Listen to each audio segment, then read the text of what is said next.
Welcome to in depth study. चलिए 2 फरवरी के कुछ डिस्कशन स्टार्ट करते हैं। तो सबसे पहला क्वेश्चन आप ध्यान से पढ़िएगा, लगातार डिस्कशन बने रहिए और अपने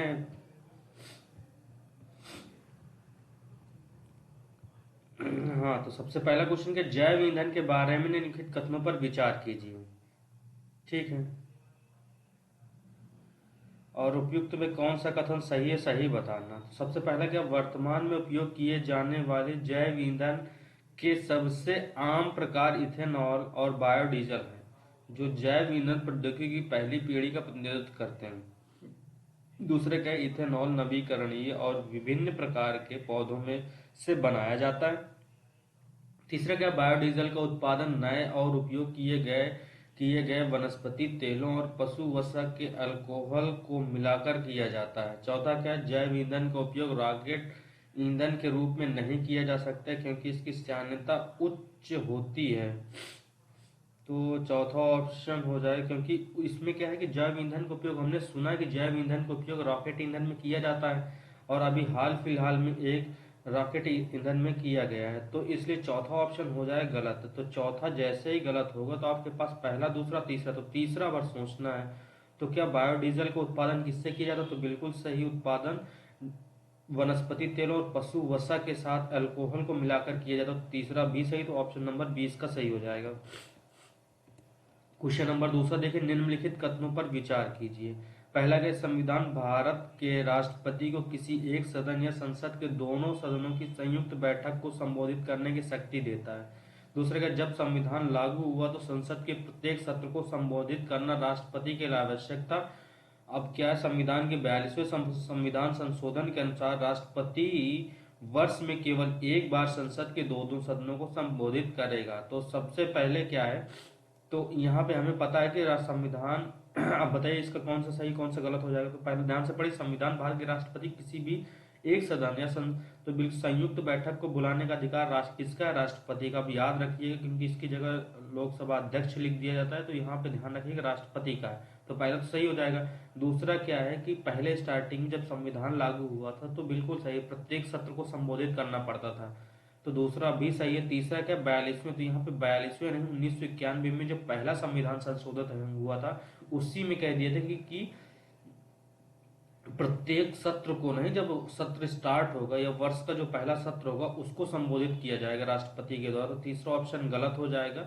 2 बार संबोधित करते जब जब यह निर्वाचन हो जाता है, निर्वाचन जीत के आते हैं। तीसरा, प्रत्येक वर्ष के पहले सत्र को, तो तीसरा गलत हो जाएगा। तो तीसरा जैसा ही गलत, पहला दूसरा सही, तो ऑप्शन नंबर ए सही हो जाएगा। ठीक है, निम्नलिखित कथनों पर विचार करिए, कौन सा सही है ये बताना। भारत में लघु कच्छकरण में स्थित भारतीय जंगली गधा अभयारण्य पृथ्वी पर अंतिम स्थानों में से एक है जहां भारतीय जंगली गधे को देखा जा सकता है। दूसरा क्या, गुजरात एशियाई शेरों और भारतीय जंगली गधे दोनों को एकमात्र निवास स्थान है। तीसरा क्या, भारतीय जंगली गधे की आबादी में पिछले 5 वर्षों में मामूली गिरावट देखी गई है। तो आपको ये पता है कि पहला ऑप्शन, अब ये दूसरा ऑप्शन ध्यान से पढ़ेगी। एशियाई शेरों का आप पता है कि एशियाई शेरों का एकमात्र स्थल गुजरात है और जंगली जो भारतीय जंगली गधे हैं वो भी गुजरात में पाए। तो दूसरा ऑप्शन सही है। अगर ये गुजरात में ही पाए जाते हैं तो उनके लिए एकमात्र स्थान कहाँ होगा, गुजरात में लघु कच्छकरण स्थित भारतीय जंगली गधे अभ्यारण्य पृथ्वी पर अंतिम स्थान है जहां पर भारतीय जंगली गधों को देखा जाता है। तो पहला भी सही हो जाएगा। यहाँ पे गिरावट नहीं देखी गई, 37% की वृद्धि देखी गई है। ठीक है, तो तीसरा ऑप्शन गलत हो जाएगा। तीसरा जैसे ही आप तीसरा कट कर दिए, तीसरा कट कर दिए, पहला दूसरा सही है, तो ऑप्शन नंबर सी हो जाएगा।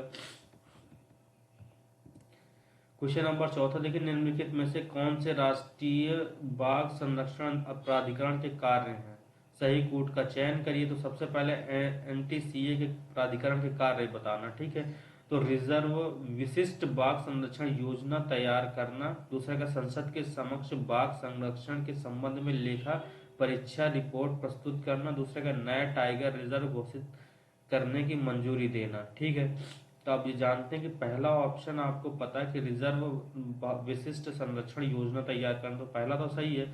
संसद के समक्ष बाघ संरक्षण से संबंधित लेखा प्रस्तुत करना, दूसरा भी सही है। नया टाइगर रिजर्व को घोषित करने मंजूरी देना, तीसरा भी सही, तो ऑप्शन नंबर इसका डी सही हो जाएगा। तो एनटीसी मेन चीज़ है, ये किस एक्ट के तहत बनाया गया ये आपको पता होना चाहिए। वाइल्ड लाइफ प्रोटेक्शन एक्ट 1972 का जब संविधान 2006 में संशोधन हुआ था तब एनटीसीए बना था, ठीक है, तो आप याद रखिएगा। क्वेश्चन नंबर 5 में क्या है, भारत में मुद्रास्फीति लक्ष्य को प्राप्त करने में निम्नलिखित में कौन सी बाधाएं हैं, आपको बाधाएं बताना है, सही कूट का चयन करना। तो औसत मुद्रास्फीति किसी भी लगातार 3 तिमाही की मुद्रास्फीति लक्ष्य के, इसका मतलब समझिएगा, औसत मुद्रास्फीति किसी भी लगातार 3 तिमाही की मुद्रास्फीति लक्ष्य के ऊपरी, मतलब अब सहनशीलता का मतलब 4 ± 2 है, तो 6 मैक्सिमम होना चाहिए, 2 मिनिमम होना चाहिए। तो पहले का कथन का तात्पर्य है कि लगातार अगर औसत 3 में कभी कभार ऊपर चला जाता है 6 से, कभी कभार 2 से नीचे चला जाता है, तो यही बाधाएं तो बिल्कुल सही है कि अगर इनके बीच में रहता है तो एक तरह संतुलन या बढ़ इकट्ठा अगर ज्यादा ही है तो भी उसके लिए मेजर अपनाया जा सकता है, घट गया तो भी मेजर अपनाया जा सकता है, इन दोनों के बीच में रहता है या फ्लैक्चुएट करता है, इसलिए मुद्रास्फीति को नियंत्रण करना थोड़ा बाधाएं आती है। तो पहला और दूसरा दोनों सही है, तो ऑप्शन नंबर इसका सी सही हो जाएगा।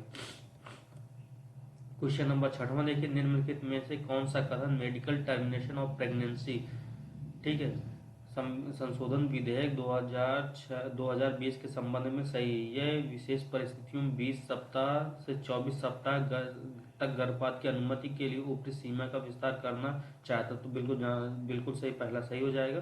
दूसरा, विधेयक में गर्भ निर्धारण के 20 सप्ताह का तक गर्भधारण की समाप्ति के लिए 2 पंजीकृत चिकित्सा व्यवसायी की राय की आवश्यकता होती है। दूसरा गलत है, क्योंकि 20 सप्ताह के अगर अंदर है तो तब तक जरूरत नहीं होती, जब 20 सप्ताह से ऊपर पहुंच जाती 24 सप्ताह तब इसके लिए इसकी जरूरत होती है। तो दूसरा ऑप्शन गलत हो जाएगा। एक महिला का नाम और अन्य विवरण जिसकी गर्भावस्था समाप्त हो गई किसी भी परिस्थिति में प्रकट नहीं किया जा सकता, तो बिल्कुल गलत, तीसरा भी गलत हो जाएगा। तो इसका ऑप्शन कौन सा सही है, ऑप्शन नंबर 1 केवल सही, बी। मातृत्व लाभ संशोधन अधिनियम 2017 के संबंध में निम्नलिखित कथनों में कौन सा सही है। अब ये क्या उपयोग करने में कथन, सही कथन का चयन करिए। तो क्या गर्भवती महिला को 3 महीने की प्री डिलीवरी और 3 महीने के प्रसव के बाद की छुट्टी का हकदार है। तो आप ये जानते हैं कि कितने महीने की 26 माह की छूट, 26 वीक की छूट दिया गया। तो 26 वीक को अगर 7 एक माह में 4 के पास भी तो 8 महीने के आसपास हो जाएगा। तो 3 महीने बाद और 3 महीने तो 6 महीने हो रहा था, तो कुल मिला के 8 महीने होना चाहिए। तो पहला हो जाएगा गलत, ठीक है। जैसे पहला गलत होगा तो ये तो नहीं हो सकता था। दूसरा हो गया, तीसरा, कृषि उद्योग को माँ को रोजाना छः छः बार कृषि का दौरा करने के लिए अनुमति दी जाती है। 2 बच्चों वाली महिलाओं को हक मिलना कम हो जाता है। 2 बच्चों के बाद अगर होता है तो उनके बाद 12 वीक बचती है, 12 वीक की छुट्टी मिलती है। तो इसलिए तीसरा ऑप्शन सही है। तो आपको दूसरा नहीं पता तो भी मार सकते हैं। वैसे यहाँ पे 6 नहीं, यहाँ पे 4 बार जाने की अनुमति है। क्वेश्चन नंबर 8 में, भारत की जनगणना के इतिहास के संदर्भ में निम्नलिखित कथनों पर विचार करें, उपयुक्त में कौन सा कथन सही है, ठीक है। तो भारत में पहली समकालीन जनगणना 1881 में हुई थी, तो पहला तीसरा ऑप्शन सही है। क्योंकि पहली समकालीन जनगणना इसका मतलब क्या, जो रेगुलर बेसिस पे जो अभी हो रही जनगणना, पहले वैसे 1972 में लॉर्ड मेयो के काल में हो गई थी सबसे पहले, तो इसकी वजह से ये, मगर ये समकालीन जो अभी जो जनगणना हो तो उसके हिसाब से तो तीसरा सही हो जाएगा। दूसरा क्या है, भारत की पहली जनगणना 1830 में हेनरी वोल्टेयर द्वारा ढाका में आयोजित की गई। तो पहले 1830 में किसके द्वारा, हेनरी वोल्टेयर के द्वारा, उसके बाद लॉर्ड मेयो द्वारा 1872 में किया गया था। और इसके साक्ष्य में 18, पहला ऑप्शन भी अगर तीसरा सही है तो आप जानते हैं कि तीसरा तीसरा तीसरा पहला नहीं हो सकता है, और दूसरा अगर सही होगा तो दूसरा तीसरा यही दिया हुआ है। तो मतलब पहला सही, ऋग्वेद में बताया कि 800 से 600 ईसा पूर्व के दौरान कुछ प्रकार की जनगणना की गई थी। तो तीसरा ऑप्शन भी सही, ऑप्शन नंबर डी सही।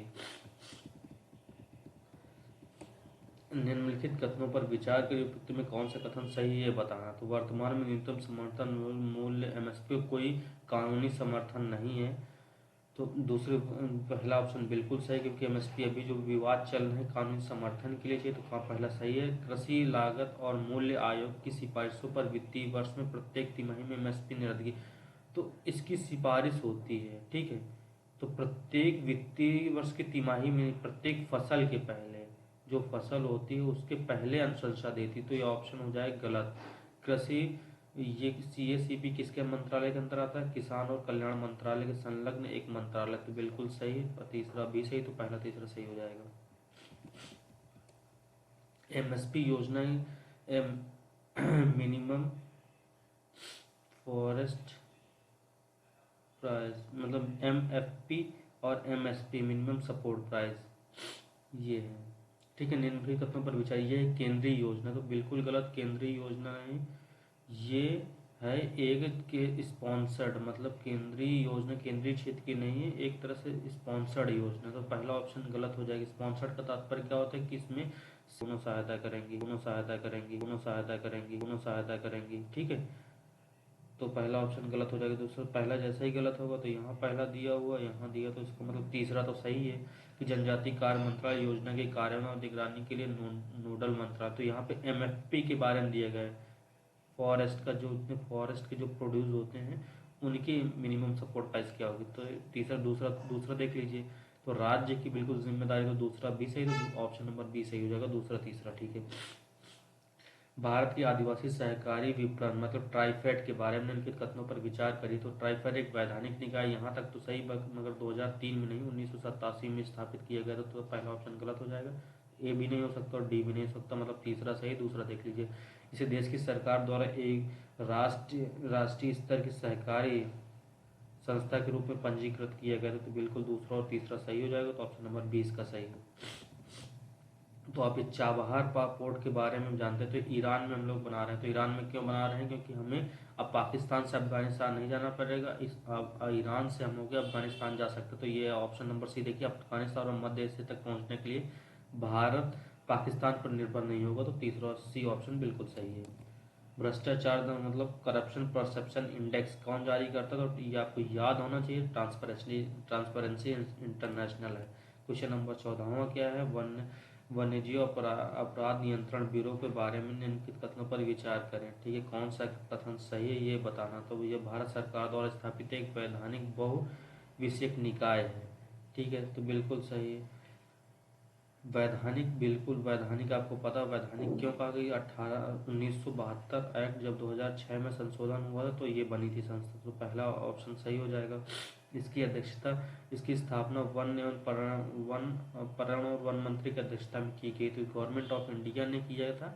और इससे, ठीक है, दूसरा ऑप्शन गलत है, तो इसमें WBC द्वारा ऑपरेशन क्लीन आर्ट के साथ बिल्कुल सही है। इसके द्वारा ऑपरेशन क्लीन आर्ट किसके लिए चलाया गया?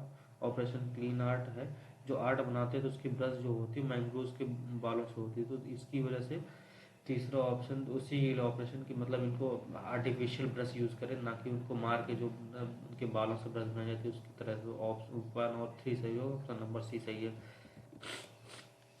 पल्स पोलियो टीकाकरण कार्यक्रम के बारे में इनकी कथनों पर विचार करें, कौन सा सही आपको ये बताना। तो इसे भारत के में 1995 में स्थापित किया गया था, तो बिल्कुल सही। पल्स पोलियो टीका कार्यक्रम कब स्थापित किया गया था आपको पता होना चाहिए, 1995 में, तो पहला ऑप्शन सही हो जाएगा।